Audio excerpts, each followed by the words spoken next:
Hello and welcome to another Do It All Yourself Guy quick tip video. Today we're going to talk about the car jack mount points in a 2015 Toyota Sienna, which is actually very similar to a lot of Siennas. I'm going to start out with the manual.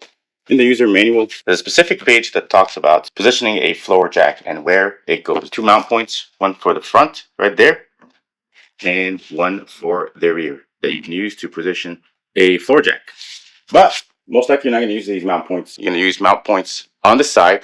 If you look carefully on the side of the Sienna, there are arrows marking the specific car jack points that you can use to jack your car up. And there's four, two on every side, front and back, that you can use to mount it. So here's the front right mount point.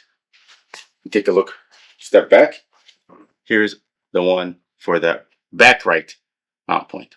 And there's two exactly the same ones on the other side. So you can mount your car, you can jack your car using these mount points. What's under the mount points, if we take a closer look below, right there, you'll see this is called the pinch wells right here. You'll see two sections that are kind of dipping in, and that's where if you were to use your scissor jack that came with the vehicle, it would go right here. But it is possible to bend those pinch welds as you mount it, which is not a big deal. What bears most of the weight as you jack up the car is the chassis, and the chassis is really part of the sides here. So right here and over right here, when you jack the car up, that's what carries most of the weight as you jack the car up. You'll put the jack right here, scissor jack, and jack the car up, but most of the weight will be carried by the chassis itself.